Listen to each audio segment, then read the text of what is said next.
It's time for Brewster Whitecaps baseball on the Whitecaps Radio Network. The rain has managed to hold off to this point, at least a little bit here at Red Wilson Field in Yarmouth, Massachusetts, as we get ready for Game 1 of the Eastern Division semifinals here in the Cape Cod Baseball League playoffs. Aidan Doyle alongside Carter Woodeel here on the Whitecaps Radio Network. Brewster Whitecaps, Yarmouth Dennis Red Sox. Game 1 of the playoffs. Carter, we're ready to go. Yeah, we've stopped the rain. Now the Whitecaps are trying to stop the reign of the defending champions. YD coming into this league, the three-time defending Arnold Mycock Trophy winners. And for Brewster, Jamie Shevchik, I know I was talking to him a couple of days ago, and he said if anybody's going to stop this championship streak for YD, he wants it to be his team. So he is not afraid of Scott Pickler's club tonight. Yeah, he wants the challenge. He wants to be the guy. He wants to be the one at the helm when this Whitecaps team, in his mind, hopefully takes down these Whitey Red Sox. It's a best-of-3 series. Tonight is Game 1 between the Whitecaps and the Red Sox. And the Whitecaps, really, there was no doubt about it, going with Tony Losey on the mound for Game 1, the right-hander out of the University of Georgia. He's pretty much been the Whitecaps' best pitcher all season long, 4-2 on the regular season with a 2.75 ERA, 38 strikeouts and 36 innings pitched. It's a small ballpark here at Red Wilson Field, just 352 feet to dead center here in Yarmouth. But if anyone's going to shut down this Whitey Red Sox offense, it's going to be Tony Losey with his strikeout capabilities. Yeah, I think as tough as it might be for Tony Losey to come into the ballpark, I know he's not exactly thrilled to be playing in a small baseball field today. He's definitely, without a doubt, the best starter on this Whitecap staff in terms of being suited to playing in a difficult environment like this. He really is. If you look it up and down the starting rotation that the Whitecaps are suiting up for this playoff series, he's the only guy that really focuses on strikeouts. A lot of the other guys are guys that pitch to contact, like Paulie Milto, Will Tribuker, etc. And Tony Losey, as much as he'd like to get soft contact as well, but he's trying to strike guys out when he steps on the mound. And when you strike a guy out, it doesn't matter where that center field wall is. And he's ready to go, because before the game, a lot of pitchers would be out in the bullpen warming up or just kind of sitting in the dugout relaxing. Now, Tony Losey was out there helping assistant coach Tommy Weber with infield-outfield practice. He was out on the mound during the regular I.O. session, fielding ground balls off the mound. A lot of pitchers, kind of take their time before a big start, especially one in the playoffs. Tony Losey, something to do. He wants to be active, be ready to go, and his mind is all set. On the other side, though, for Yarmouth Dennis is a familiar face of the Brewster Whitecaps. It's Andrew Quezada, the right-hander out of Cal State Fullerton. He had a great year for the Whitey Red Sox, primarily out of the bullpen, though.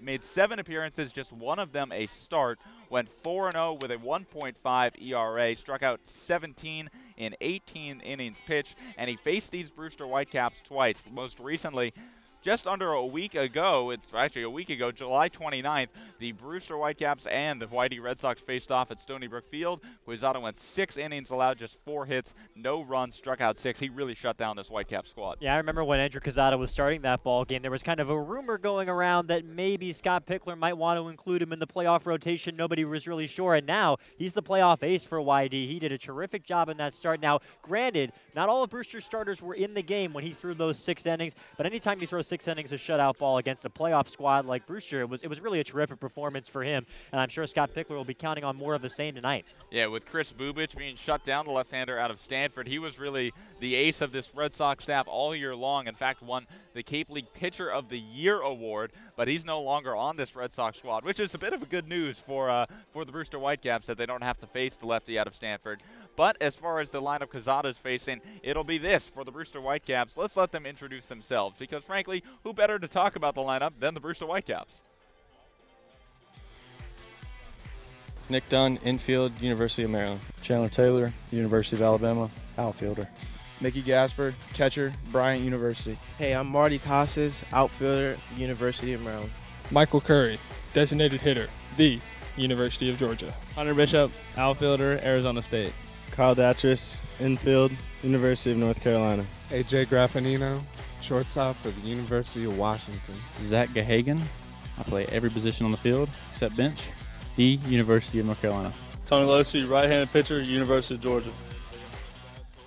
Well, Zach Gahagan may play every position on the field except bench, but today he's getting the start at first base, which is a little bit of a different look from what we typically see with these Brewster Whitecaps. And for more on that, we send it to Maura Sheridan. Well, guys, Zach Gahagan has been a reserve all year, but Coach Jamie Shevchik has loved what he's seen recently, so he's going to get the start at first base. He's 6 for 8 in his last plate appearances, and Julian Infante is expected to come off the bench, pinch hit in big situations. Back to you guys. Thanks, Maura, and we'll take a short break for the national anthem here at Red Wilson Field. When we come back, it's playoff baseball live from Yarmouth.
Now, back to Brewster Whitecaps baseball. Here are Carter Wedeel and Aiden Doyle.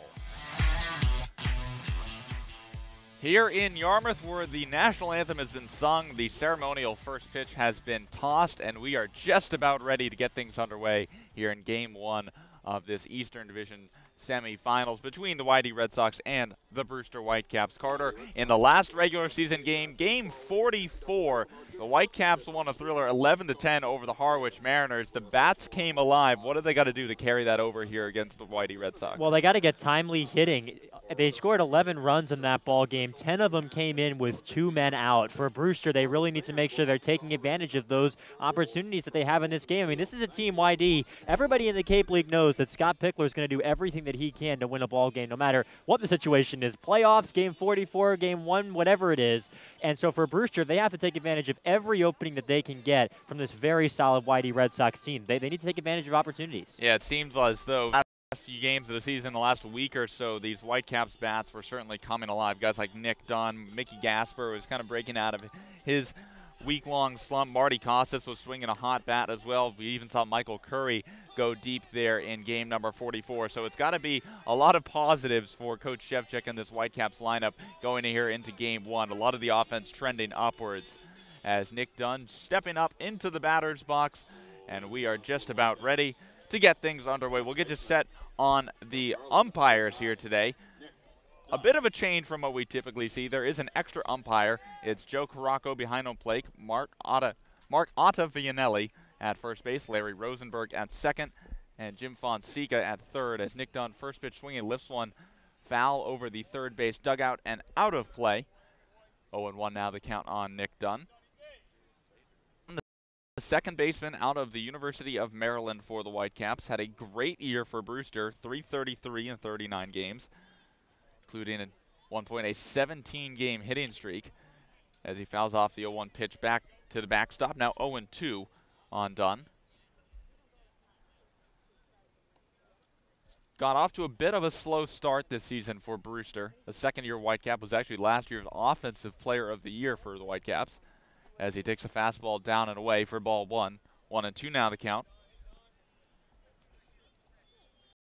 Bounded nicely, got that average, like I mentioned, all the way up to 333. Even hit a home run this summer. 1-2 breaking ball lifted in the air into shallow left field, giving chase is Carlos Cortez. He makes the catch just in fair territory for out number one. And there's going to be a lot of room out there in left field. You hear a lot about how Red Wilson Field is a tiny little ballpark, and it sure is to center, but it's 346 out there to left field. There's a lot of ground for Carlos Cortez and Marty Costas on Brewster's side to cover out there. And there's a pretty good amount of foul territory here at Red Wilson Field as well. The bullpens are not beyond the fence. They're down the line here, which is the case with several Cape League ballparks. Chandler Taylor now digs in. First pitch swinging at a breaking ball, but gets nothing. 0-1 now the count. I mentioned Nick Dunn was last year's Offensive Player of the Year for the Whitecaps. Well, Chandler Taylor was this year's, tied for the Cape League lead with 9 home runs. Also had 26 RBI as he takes a fastball down and in, evens the count at 1-1. Taylor, 230 on the year, had a 383 on base percentage. Earlier in the year was kind of platooning between first base and right field as he swings through an off-speed pitch there. 1-2 now the count.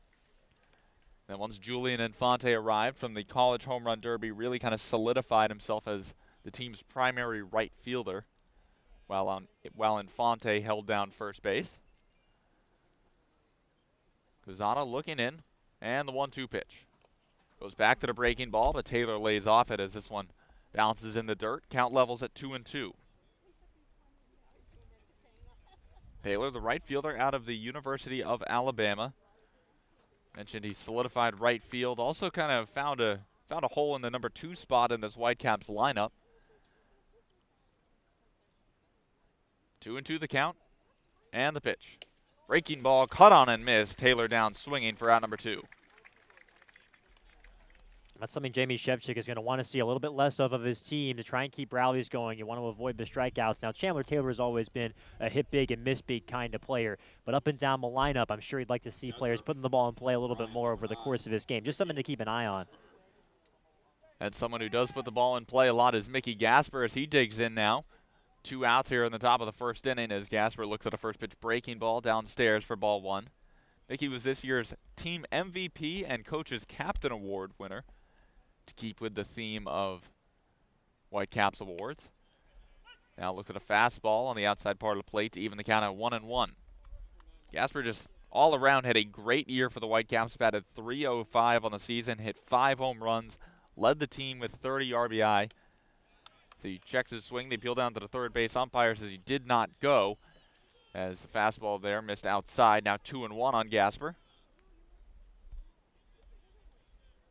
Nicky getting the start behind the plate today for the Whitecaps out of Bryant University. Originally from Merrimack, New Hampshire. As now the fastball in at the knees to even the count at 2-2.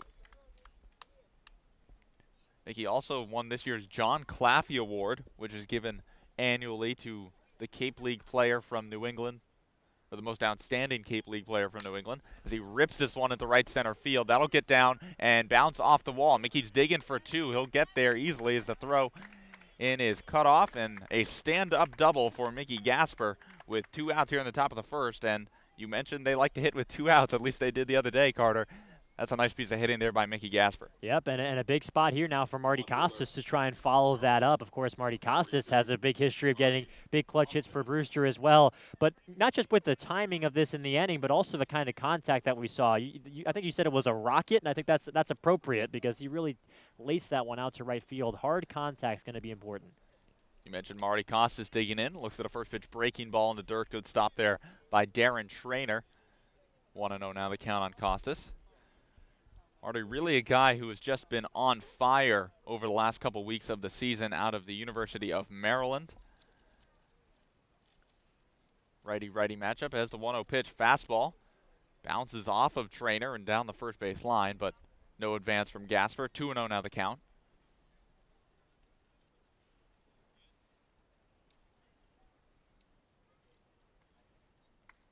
In Marty's last 10 games, 484 average, 579 on base percentage, 8 runs scored, 8 RBI, 4 walks, just 2 strikeouts. You know, it's a good stretch as he chops this one right back to the pitcher, fields, and throw on to first in time for out number 3. So Gasper's 2-out double doesn't result in anything. No runs on 1 hit, no errors. 1 left on for the Whitecaps in the top of the first. We're through half an inning here at Red Wilson Field, no score, and the Whitey Red Sox coming to bat.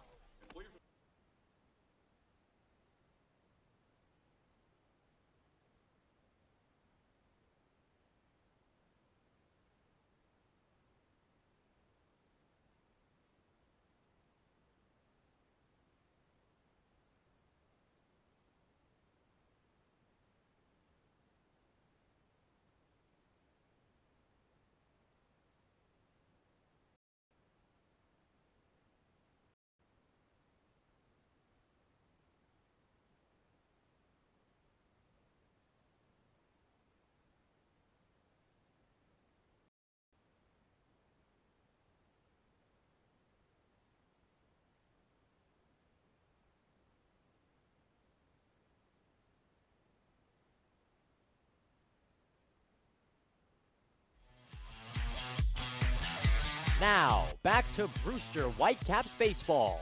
Here are Carter Waddell and Aiden Doyle. Half an inning in the books here at Red Wilson Field in Yarmouth. Whitey Red Sox coming to bat. No score between Whitey and the Brewster Whitecaps. And before the start of this game, didn't have a chance to read out the Whitey lineup, so let's get to it. Leading off for Scott Pickler's squad, Nico Horner, the second baseman out of Stanford University. Batting second, Kyle Isbell gets a start in center field out of UNLV. Batting third, Carlos Cortez, left fielder out of South Carolina. Batting fourth, the man who's been a thorn in the side of this Whitecaps team all year long, Alfonso Rivas, the first baseman out of the University of Arizona. Luke Miller gets a start in right field, and he bats fifth. He's out of Indiana University. Batting sixth, Carter Ferris. He's the designated hitter today for the YD Red Sox, and he is out of UAB in Alabama. Connor Kaiser bats seventh and is at shortstop out of Vanderbilt. Christian Koss, the third baseman for Scott Pickler, out of University of California, Irvine, one of the Anteaters. And Darren Trainer rounds out this Whitey Red Sox lineup. The catcher out of Lewis Clark State, one of the smaller, more obscure schools you'll hear about here on the Cape. And they'll face, like I mentioned, Tony Losi, the right-hander out of the University of Georgia, who's on the mound for the Brewster Whitecaps. Horner digging in from the right side, so righty-righty matchup to start things off. Horner leads off as a right-hander, then 3 straight lefties, and then 5 straight righties. As he drives the first pitch, he sees deep to center field. Going back is Hunter. He's at the wall, and he makes the catch for out number 1. So first pitch swinging, and he gave it a ride, but just a loud out for Nico Horner. Yeah, a little bit of deja vu. I remember maybe it was 2 times ago when we've been here at Red Wilson Field. Nico Horner started off a game with a leadoff home run to straightaway center just like that. I'm sure Tony Losi was holding his breath, but Bishop was able to reel it in. That'll bring up Kyle Isbell, center fielder for the Red Sox. He bats second for this squad. Batted .265 on the season, hit 2 home runs, 19 RBI in 42 games. And the first pitch from Losi. Fastball misses outside for ball 1. Losi has not faced these Whitey Red Sox before, so this is the first look they have at him. 1-0 pitch on its way. Goes back to the fastball. That one misses inside. Now 2-0.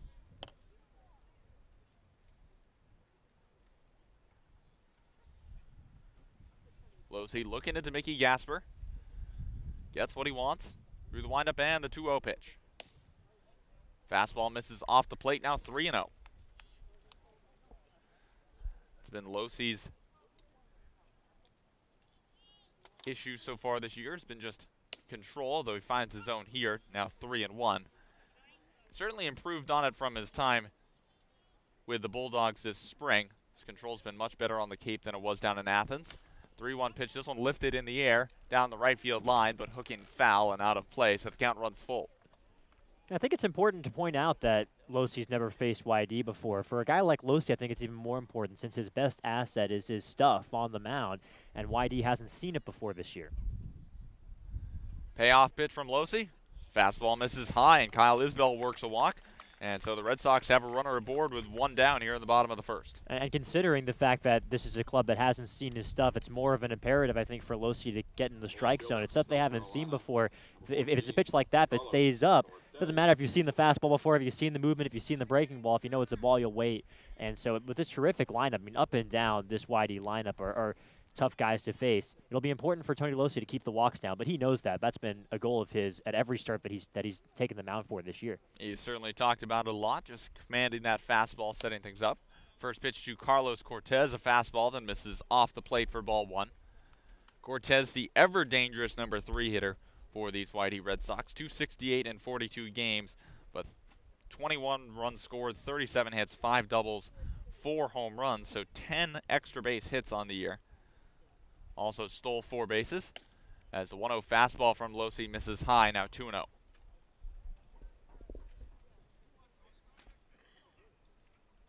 Cortez, not the biggest guy in the world, but certainly packs a punch in that bat, listed at just 5'7", 197 pounds.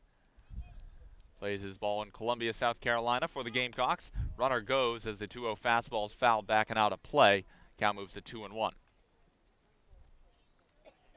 And be prepared to see that. Scott Pickler's an aggressive manager. This YD Red Sox team has tried to steal more bases than anybody else on the Cape. Gasper behind the plate's going to have to stay alert. 2-1 the count. Isbell leading off first base and the pitch. Looks like he took a little off that, but just misses off the plate, says home plate umpire Joe Caraco. Now 3-1 on Cortez.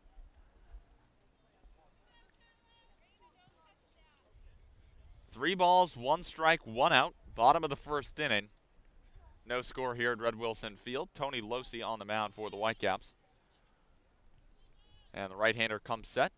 And the 3-1 pitch. Runner goes again as this one's fouled off, back out of play. And so for the second consecutive batter, we have a full count. So Nico Horner swings at the first pitch. And back-to-back full counts here against Isbell and Cortez. And working big counts could be helpful for YD.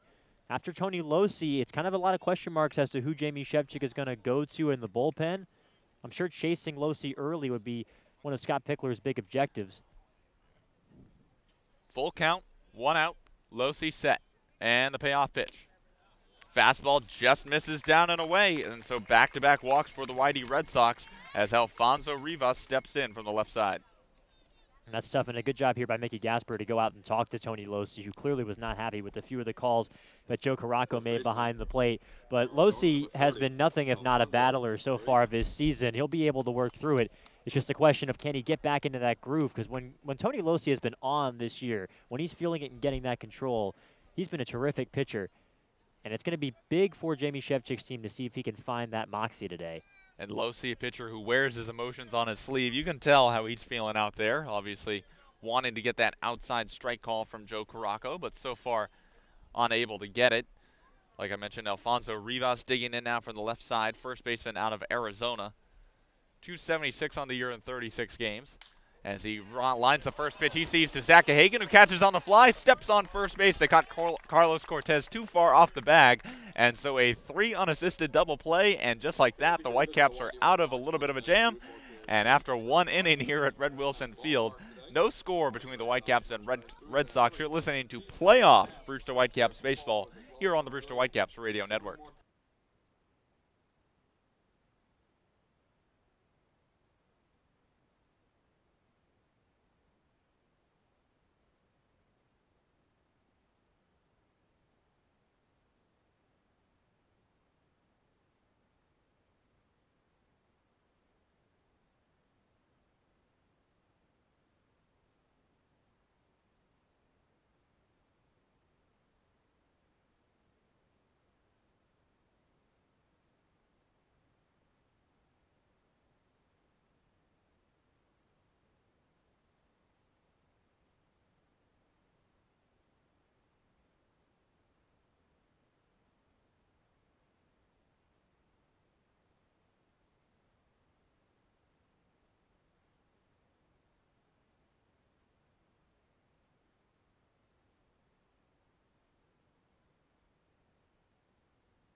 Now, back to Brewster Whitecaps baseball. Here are Carter Wedeel and Aiden Doyle. It'll be 5, 6, and 7 due up for the Whitecaps here in the top of the second inning. No score between the Whitecaps and the Whitey Red Sox here at Red Wilson Field. Aiden Doyle alongside Carter Wedeel here on the Whitecaps radio network as the first pitch to Michael Curry in at the knees for strike one. Michael Curry, not a huge fan of the call there from Joe Caraco behind home plate. Zada through the windup and the 0-1 pitch. Breaking ball here, fouled off towards Red Sox on deck circle. Now 0-2 the count on the Brewster designated hitter.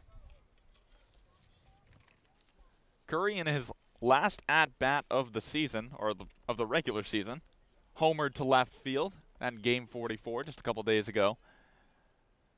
As this one misses down and away for ball one.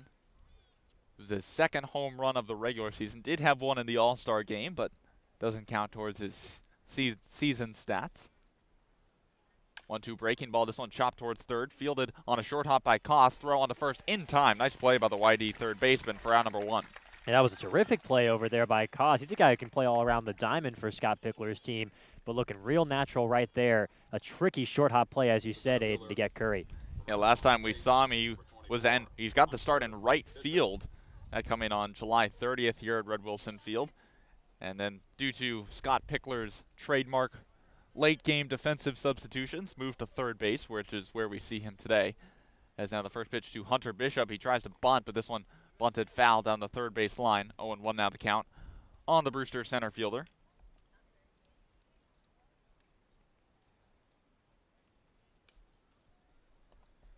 Bishop, center fielder out of Arizona State University. Had 212 in 35 regular season games. Did have a home run and a triple. One of the faster guys on this Whitecaps team. Tied for the team lead with 8 stolen bases as he lays off the breaking ball there downstairs. Count evens at 1-1. Bishop with some incredible, just raw physical tools. He's out in BP today as he swings through a 1-1 breaking ball. 1-2 now the count. Launched one into the very top of the trees here at Red Wilson Field out in center field. I know it's 352 to center, but I mean, you're talking a ball that's going at least 452 if there's no trees there. 1-2 breaking ball misses down and away. 2-2 now the count. And we've seen it before at Veterans Field in Chatham. Launched a batting practice home run into the fire station over Depot Street, which is an incredible about 450, 460 feet away. The fastball here to Bishop misses inside, and the count runs full. No score between the Red Sox and the Whitecaps here with one down in the top of the second. As the breaking ball hit on the ground foul down the first base line. Bishop stays alive, and we'll do it again.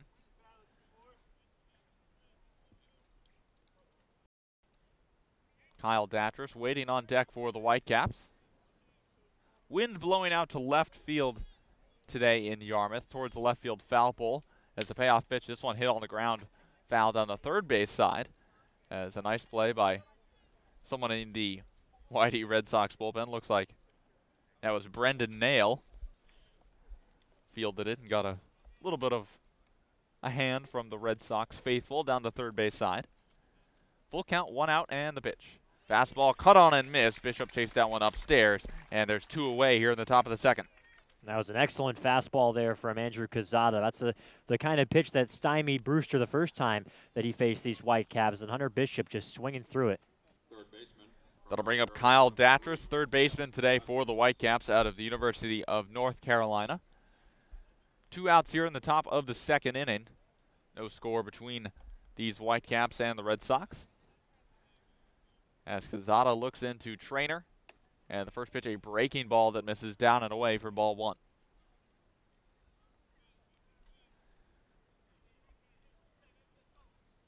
Right-hander working quickly in the 1-0 pitch. Fastball, this one high above the letters, and Datris is quickly ahead, 2 balls, no strikes. In 2 regular season games this year, Datris 225.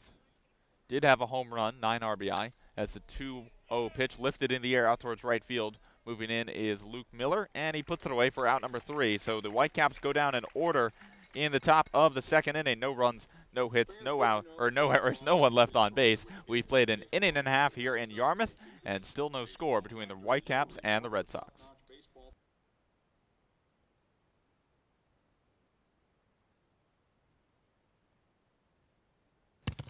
Do you know what that sound is? That's your new digital marketing department. And that'll be your new web designer. And that's Haibu, where these experts are joined by many more, from web designers to search marketing specialists, who work hard to get your business noticed online and on mobile. Best of all, Haibu can do it all for you, or give you the tools to do it yourself. To find out more, go to haibu.com. That's HIBU.com, or call 855-464-HIBU. Oh, that'll be your next new customer. Haibu, made for business.